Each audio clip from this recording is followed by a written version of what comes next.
talking with some other people from Trinidad that have operations and have a very cool product. And I think it's a beer. I don't know the name of the beer. Well, I know it, but I cannot say. But I say, no. What are your plans for internationalization? Well, you know what? We're very excited because we want to launch our product in Jamaica. What? Why are you going to Jamaica? I mean, yes, it's a market, but you look at their size is very tiny, and the market is not good. Why don't you go to Colombia? It's very complex. It's very complicated to go to Colombia. So I asked the same question to a guy, an entrepreneur, who actually manufactures detergents, shampoos, and household cleaning items. The response was, it's just too complicated. And I say, you know what? And that particular sentiment and fear, I was able to smell it all across Carrillo. We are afraid of going abroad. And we have to define our world beyond Carrillo. Now, one of the things that I've just been, this is my first time that I'm in your country. But I'm afraid to ask, do you consider yourself a Caribbean country? Partly. Because you are less afraid of going abroad. That's what I've been sensing because of your European roots and heritage. Now, the other aspect is domestic innovation. Which, for me, everything starts there. If there is no innovation, you cannot absolutely, do anything beyond that. Okay? Now, at the end of the day, the determinants of competitiveness for a country like ours, which is going to be based on natural endowments, with a combination of some macroeconomic policies and the social infrastructure and political institutions, will actually help us to do three things.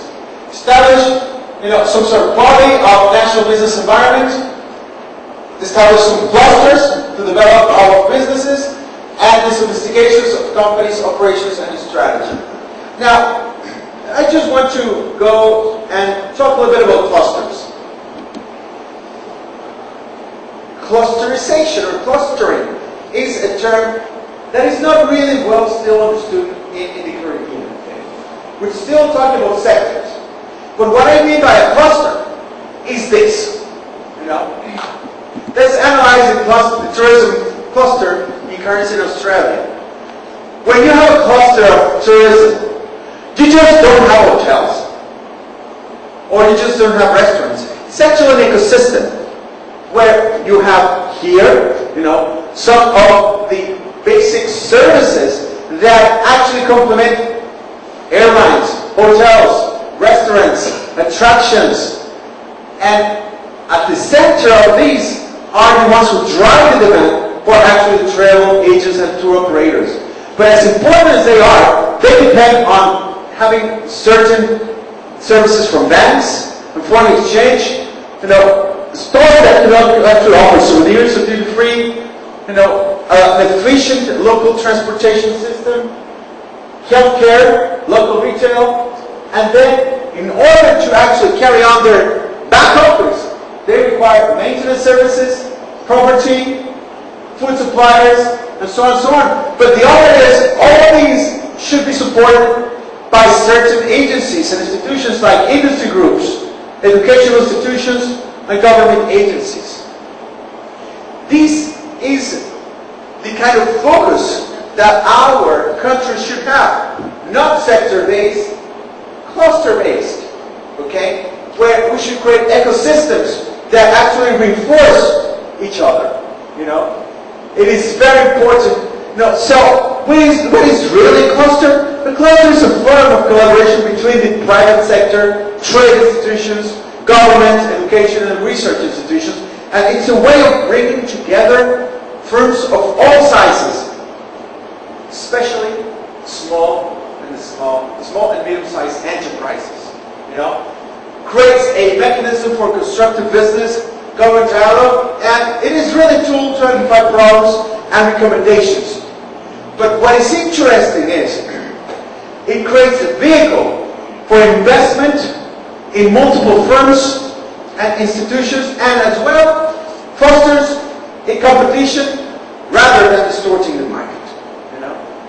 But let's go back to innovation. Let's all click there a little bit more. We all like Coca-Cola, right? We all drink Coca-Cola. Have you seen a change in the product in the last 20 years? %? No? They tried, but they failed. No? With the, what do you call it? Yes, but the point here is, the product, the core product, hasn't changed.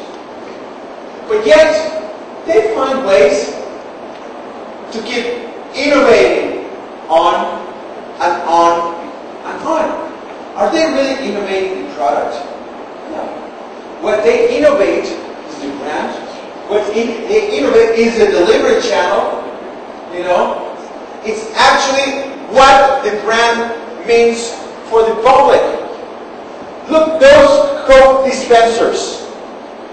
They are beautiful, and they were co-designed with the help of Pininfarina, which are the designer of cars, sports cars, and clothing. But look at that. It's a beautiful dispenser.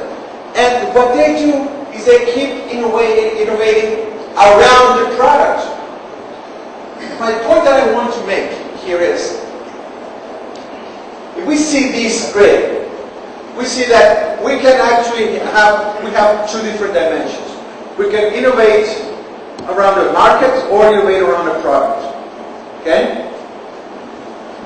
Whenever we are trying to basically exploit and not move from our market, which means that we will grow or innovate having the same product in the same market.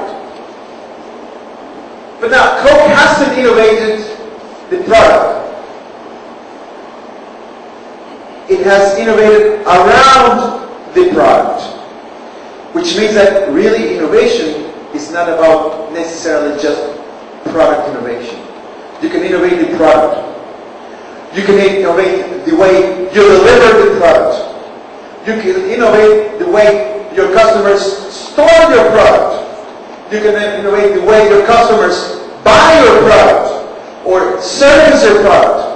At the end of the day, innovation is possible in every single step on the consumer's chain. Okay? In every single step. But let's talk about trying to innovate, trying to come up with a new product in the same market. And that Snicker, I think we all have tried the Snickers, the chocolate bar.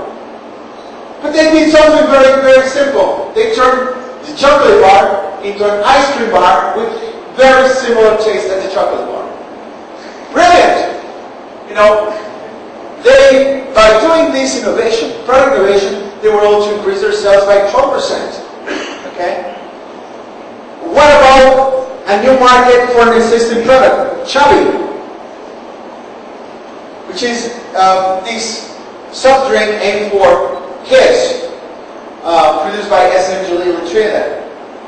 They're now present in 16 different countries, and they're entering very soon to South Africa.